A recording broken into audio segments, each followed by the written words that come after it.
ನಮಸ್ತೆ ನನ್ನ ಪ್ರೀತಿಯ ಕುಟುಂಬಸ್ಥರೇ, ಅಣ್ಣ ತಂಗಿರೇ, ಅಕ್ಕ ತಮ್ಮಂದಿರೇ, ಎಲ್ಲರೂ ಹೇಗಿದ್ದೀರಾ? ಎಲ್ಲರೂ ಚೆನ್ನಾಗಿದ್ದೀರಾ? ಎಲ್ರಿಗೂ ಶುಭ ಭಾನುವಾರ ಅಂತ ಹೇಳ್ತಾ ಈ ವಿಡಿಯೋನ ನಾನು ರಾತ್ರಿನೇ ಎಡಿಟ್ ಮಾಡಿದೆ. ಅಪ್ಲೋಡ್ ಮಾಡೋಕ್ಕಾಗಿಲ್ಲ.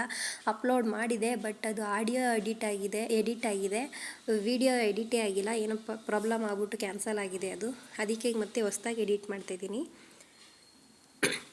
ಹಾಗಲಕಾಯಿ ಗೊಜ್ಜು ತುಂಬ ಸೂಪರಾಗಿತ್ತು, ಟೇಸ್ಟಿಯಾಗಿ ಬಂತು. ಯಾವಾಗಲೂ ನಾನು ಹಾಗಲಕಾಯಿನ ಫ್ರೈ ಮಾಡ್ತಿದ್ದೆ. ಈ ಸಲ ಮಸಾಲೆ ಖಾರ ಹಾಕಿ ರುಬ್ಕೊಂಡು ಒಗ್ಗರಣೆ ಕೊಟ್ಕೊಂಡು ತುಂಬ ಚೆನ್ನಾಗಿದೆ. ರೊಟ್ಟಿ ಜೊತೆಗೆ, ಚಪಾತಿ ಜೊತೆಗೆ, ರೈಸ್ ಜೊತೆಗೆ, ಮುದ್ದೆ ಜೊತೆಗೆಲ್ಲ ಚೆನ್ನಾಗಿರುತ್ತೆ. ಒಂದು ಮಿಕ್ಸಿ ಜಾರ್ಗೆ ಹುರ್ಗಡ್ಲೆ ಹಾಕ್ಕೊಳ್ಳಿ, ಬೆಳ್ಳುಳ್ಳಿ ಹಾಕ್ಕೊಳ್ಳಿ, ಈರುಳ್ಳಿ ಹಾಕ್ಕೊಳ್ಳಿ, ಟೊಮೊಟೊ ಹಣ್ಣು ಹಾಕ್ಕೊಳ್ಳಿ, ಸ್ವಲ್ಪ ಕಾಯಿ ಹಾಕ್ಕೊಳ್ಳಿ, ಕೊತ್ತಂಬರಿ ಸೊಪ್ಪು ಹಾಕ್ಕೊಳ್ಳಿ, ಪುದೀನ ಸೊಪ್ಪು ಹಾಕ್ಕೊಳ್ಳಿ, ಸ್ವಲ್ಪ ಸಾಂಬಾರು ಪೌಡರ್ ಹಾಕ್ಕೊಂಡು ಮಿಕ್ಸ್ ರುಬ್ಕೊಳ್ಳಿ. ರುಬ್ಕೊಂಡಾದಮೇಲೆ 2 ಹಾಗಲಕಾಯಿ ತೊಗೊಳ್ಳಿ.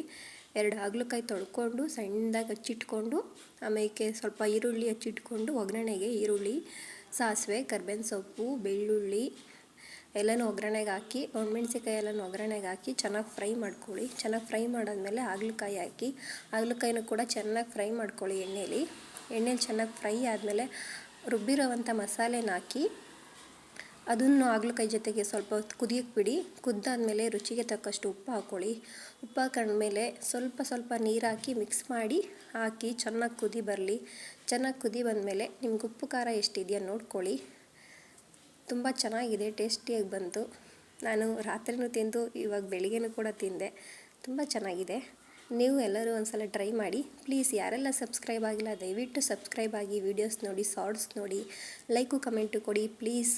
ನಿಮಗೆ ಡೈಲಿ ಯಾವುದಾದ್ರು ಥರ ವೀಡಿಯೋಸ್ಗಳನ್ನ ಹಾಕ್ತಾ ಇರ್ತೀನಿ. ಪ್ಲೀಸ್ ಸಪೋರ್ಟ್ ಮಾಡಿ ಎಲ್ಲರೂ.